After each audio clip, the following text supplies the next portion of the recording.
Hi, my name's Phil. I like talking about politics, and in this video what I'd like to talk about is poverty, particularly poverty in the UK. It is really the thing that is most important to me personally, and it wasn't a random thing. This was very much prompted by a number of comments to the video I did yesterday on how Boris Johnson's scheme to have people have to show ID to vote would disproportionately prevent many poor people in this country from being able to vote. But first, if you find yourself enjoying the video, then please click the like button and subscribe to the channel. So I thought I'd tried, and I thought I'd headed this off actually in the video I did yesterday, but perhaps I didn't. Perhaps I was making certain assumptions, because I got a lot of comments saying, well, you know, it's not that difficult to get ID.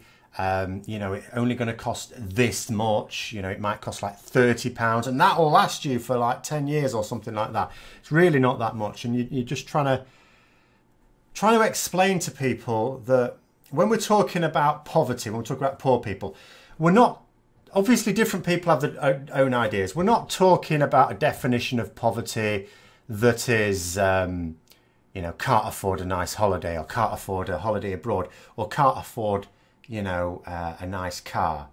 That's not poverty. When we're talking about poverty, let me be really clear about what we're talking about. And this, when you're looking at serious social studies, is what they use. We're talking about people who cannot afford the essentials for life in that society. So in the UK, we are talking about, what are the essentials for life? Shelter. So being able to keep a roof over your head. Doesn't have to be brilliant, as long as it's fit for human habitation. Food. Just to keep you going. We're not talking about being able to go out or get takeaways or anything like that. Just the food that's necessary to keep you going.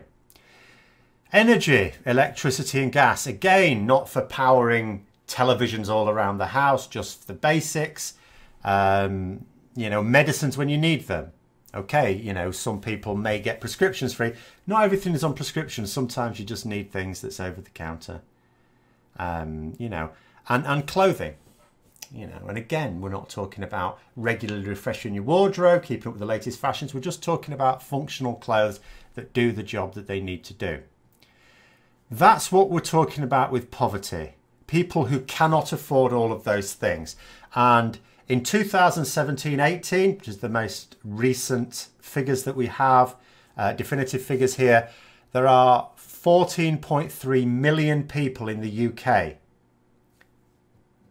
that are below that level, that are in poverty, that can. We're not talking about people who are, you know, can't afford the niceties or the sort of things that most people in the UK might expect to be able to afford. We're talking about those essentials. That's what we're talking about with poverty. The idea that someone like that would, you know, oh, it's only 30 quid, or someone was suggesting, actually, someone on a radio show, I saw a clip of it on Twitter, was saying, you know, what the government could do is just provide a form of ID for just £5, and that'd be fine. That's just £5. Even £5, you might as well say £1 million. It's just as unaffordable. So I was unemployed at one time in the past. Sounds bizarre for someone with my background. It's bizarre to me. It's actually still really confusing to me. I have this habit of taking risks, and I always say, in order to meet any ambition, you have to take a risk. You have to take a leap of faith.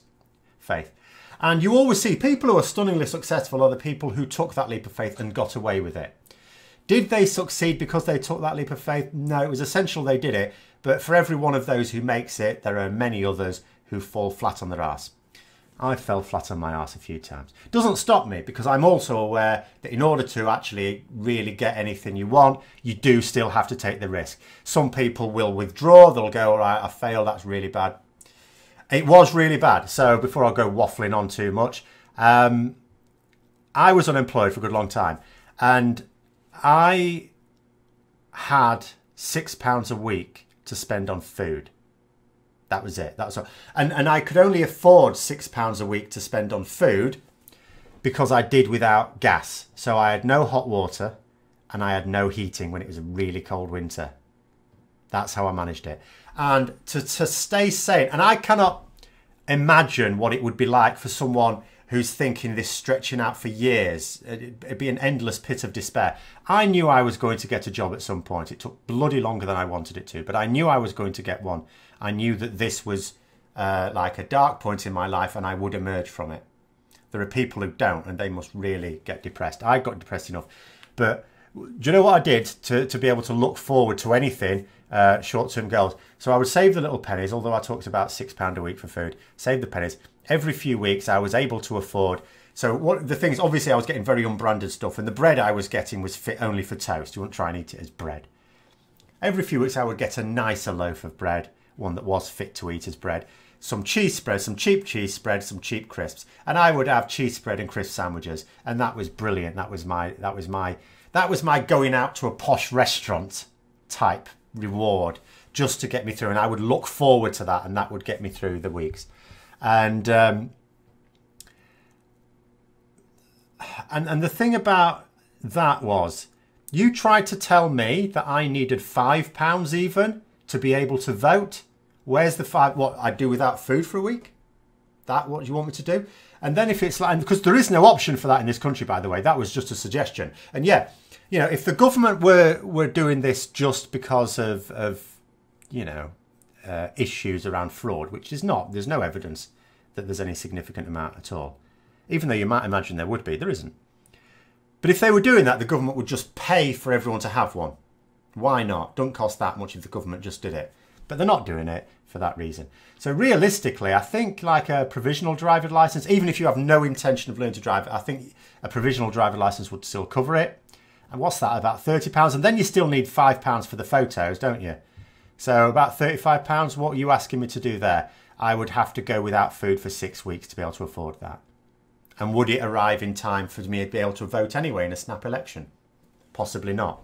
So, yeah, that's the difficulty there. And coming on to this 14.3 million people in poverty, again, I got some of... Now, these sort of comments I will treat very rudely, because these are rude. You've got, oh, they're on benefits and scroungers.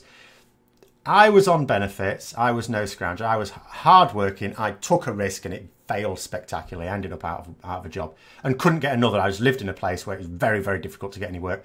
And some of the jobs I sort of felt that was being knocked back because the people looking at me were going, with your background, you're not going to be sticking around for very long. So lower level jobs were basically closed off to me because I wasn't going to be sticking around, or I'd be bored or something like that, and that'd be unreliable, they thought. And you know, obviously, you know, with my background, higher level jobs were not so easy to come by at all. But eventually I knew I'd get one, and I did. But we're not talking about people on benefits. In fact, I even said in the video, this is why I was extremely rude to one person, but they deserved it, because I even said in the video, if you're on benefits, actually you do have a form of ID, because they allow your initial letter confirming you're on benefits to class. No, we're talking about these people in poverty, 14.3 million people. Now, let's break this down, because some of these people, you know, 1.3 million of those people are of pension age, and 4.6 million of them are children. So we're really talking, you know, what are we really talking? Let's work it out. 9.7, 8.3, 8.4 million working age adults in poverty, working age. Now, out of those, how many unemployed? Well, the government keep trying to say there's only about 400,000 on job seekers or anything like that. They keep trying to tell us, like, you know, unemployment's really low. All right, well, that's fine. So you're basically saying there's about 8 million working adults. That's what the government's trying to say anyway. I don't believe that. But that government's trying to basically say that if you do the maths, 8 million working adults, people who go to a job, are in poverty. There is one of those things we discussed at the beginning, they cannot afford. They can't afford this. Right? It's absolutely disgusting. And just to put it into context in the size of the population, so that works out about 22% of people in poverty. What's actually quite heartbreaking about this poverty is that's 34% of children. So children are disproportionately affected by this. And about half of them are what are called in persistent poverty. For example, I wasn't. I came through it after about a year. Persistent poverty is defined as being, have you been in poverty for at least 2 of the last 3 years? And some people it goes for much longer than that. And, you know, and the other thing that gets me as well, even if you are on benefits and you're not working, you know, had some stupid comment about, oh, if they can afford mobile phones, they can afford this. They can't afford mobile phones. Do the maths yourself. This is basic. Universal credit, if you're over 25, gives you £317.82 a month. You try that with your budget. You work out your expenditure and you try getting it under that amount. £317.82. I'll tell you what, you know, with me going full-time YouTube from January, if I could manage to stick to that, live on that, I wouldn't fear at all for whether the channel will work out or not. My channel would have to bomb before I had to worry. The reality is our expenses are much greater than that. Just think about it. Just because the Daily Mail and the Sun would like to portray, you know, these so-called poor people as not at all poor, they're just scroungers. It's an absolute nonsense. Look at real people, look at real figures and work it out. It's not difficult. But, you know, for the more reasonable people at least, hopefully that does explain a little about what I'm talking about. These people have no disposable income. None at all. You might think £5, I mean, as I say, the option isn't even there to pay for ID for £5. But if it were, even that is too much. These are people who, you know, I said I could afford £6 a week on food. For those, I actually did work it out, I might as well say, in terms of today's exchange rate for you Americans, that would be $7.57. And for most of Europe, or at least people in the Eurozone, that's €6.86, just to put that into context. And that's what I had. And again, I could only afford that by doing away without gas. I couldn't afford everything, hence why I would have been classed as being in poverty. But I could at least afford that. There are some people who can't even afford that. They've presumably done away with the gas, because that I would think is the first to go. And now, you know, they can't feed themselves still. They're reliant upon food banks to do that for them. So how can you tell people who can't even afford food to spend money on ID in order to vote? Do you see what I mean? Hopefully that explains it a bit more. I hope you found the video interesting. If you'd like to support the channel further, then please click on the Patreon link for details. And until next time, I'll see you later.